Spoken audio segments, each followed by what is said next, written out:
So here is the topic: the most human organization wins. So today I'm going to talk about how I am, or how we should, as leaders, should show up in front of our team and be that reassuring leader that our team deserves us to be.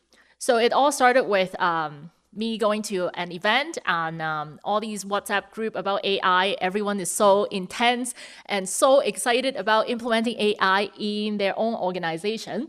And so this guru in one of the organizations that I belong to published a video on YouTube about how he implemented AI agents all across his whole company. And he runs a marketing agency company. And he was sharing how Claude AI is able to do all these fantastic things. And well, I missed the whole presentation, and thankfully there's recording. So I was watching that recording with my daughter while I was on the step machine getting my steps in. And I don't know why my daughter wanted to watch it with me, but she watched it and she's seeing how the agent is able to build a website. The agent is it's able to do the copywriting. The agent is going to be able to do, it's already doing all the communication, doing the search online to be the best, most search engine optimized and most large language model optimized. For those of you who don't know what large language model optimized means, right now we don't do searches on Google search anymore. We do searches on our AI. First thing that you do is Google AI at the top, explaining what you search and summarizing it for you. So you, as a business or as an organization that you need to reach those donors, you now need to be able to be large language optimized. So all these agents are able to make your website so adaptive and fits all these criteria. And she turned to me. That's my daughter in the picture. I don't know if you can see her. She's my cute little 12-year-old. She turned to me and she said, "Mommy, if AI is doing this job for us, what am I going to do in the future?" Well, thankfully, this is a very tough question for me to answer, to be honest. Nobody has the crystal ball. I am also feeling that unease myself. And thankfully, because she's the 12-year-old her, she didn't remember anything after asking the question. So, but I did, and I didn't move on. And I think I spent quite a bit of time just thinking about what that really means for our next generation. I have the unique lens because I'm also a CEO myself. I also lead a team.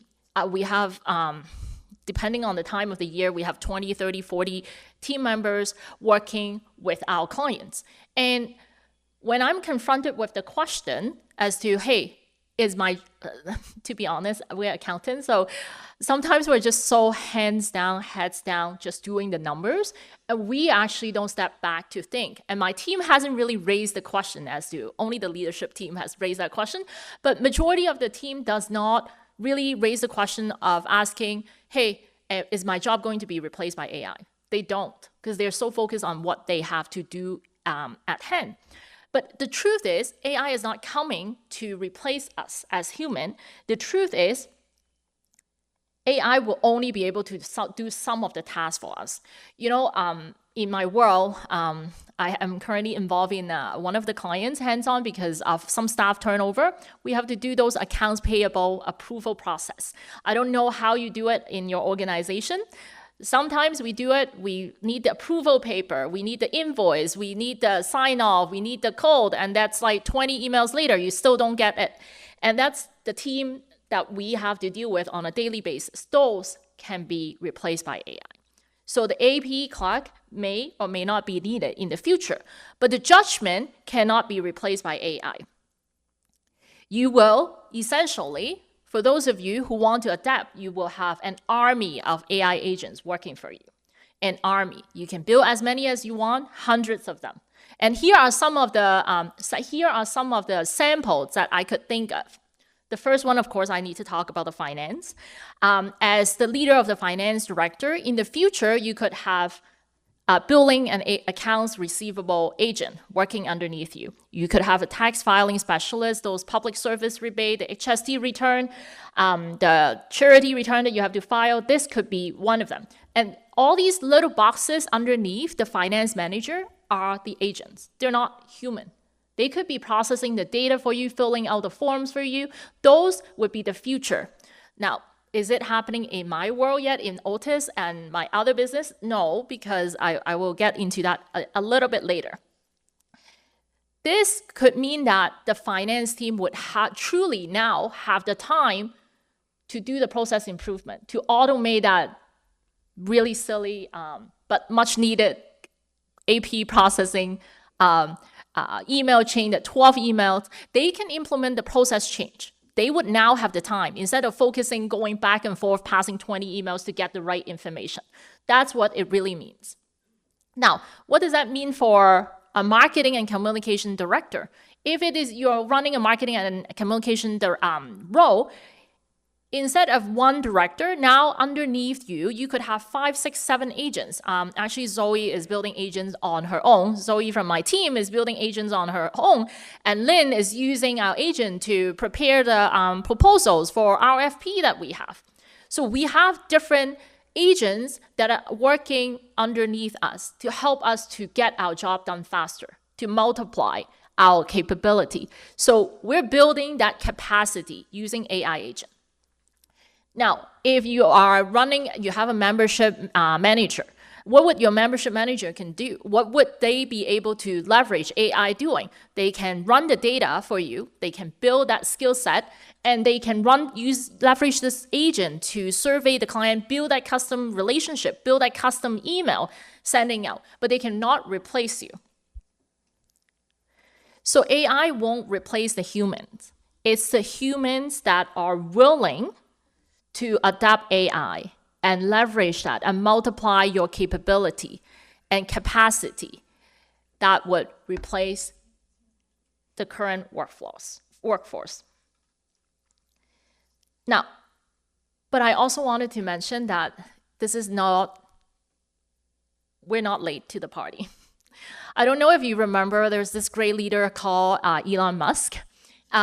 He painted a really good, vivid vision that there will be self-drive. We would be able to commute from, I think, New York to LA while napping. Back in 2016, he made that promise. By 2017, that could be done. But today, 2026, 10 years later, okay? Yes, I'm driving my car, and it's selfless driving, but then I still need to take over from time to time because it can get into dangerous situation. This wasn't even done until 10 years later. It is a big promise. It just goes way faster. I guess our world is really focusing on the headline, and the headline is to grab our attention, and we're not really seeing through what's behind, what's actually happening.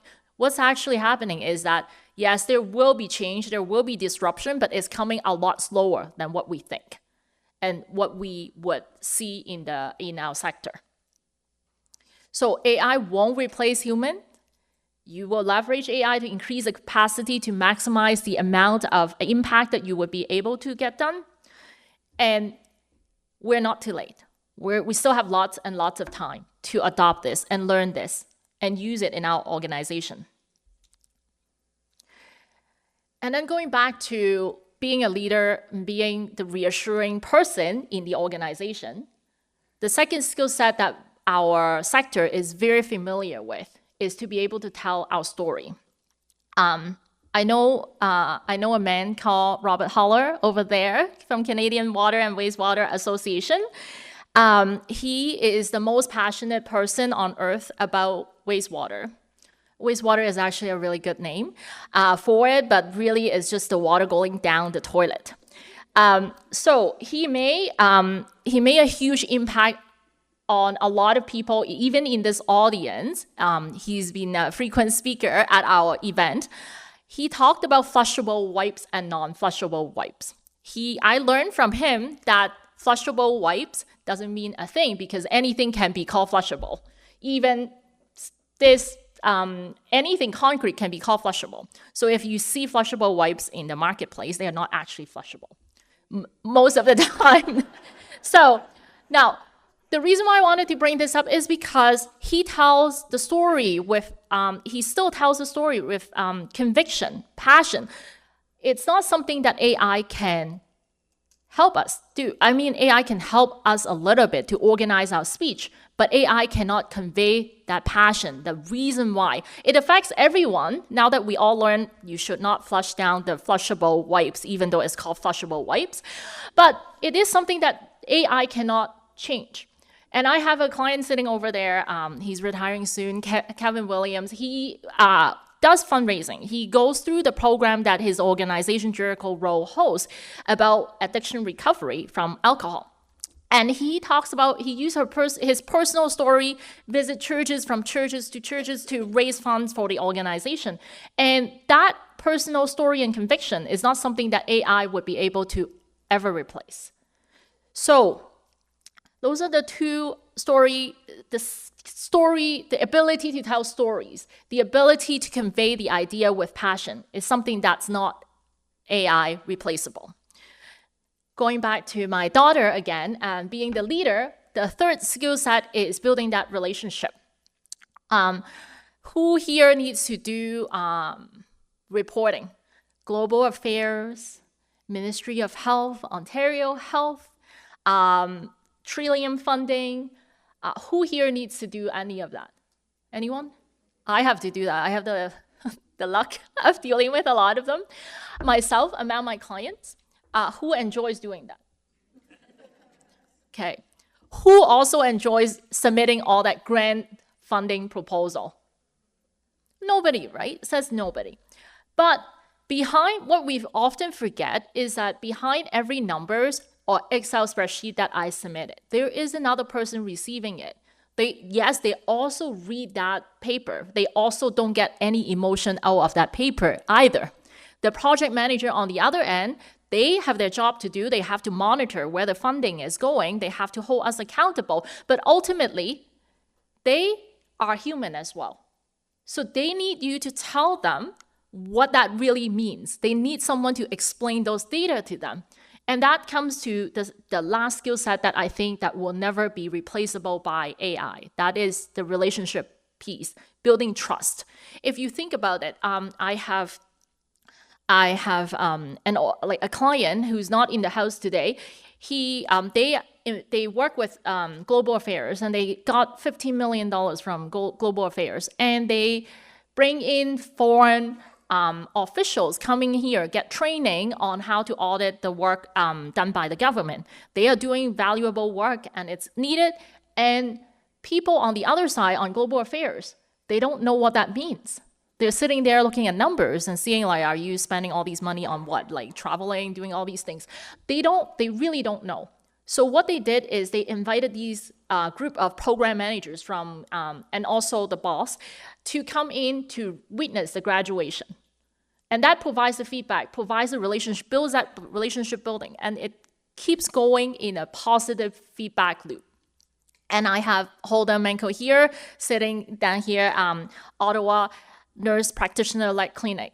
If you don't know Holder actually goes around and does a lot of communication, building that relationship. I think she's the master of building relationship.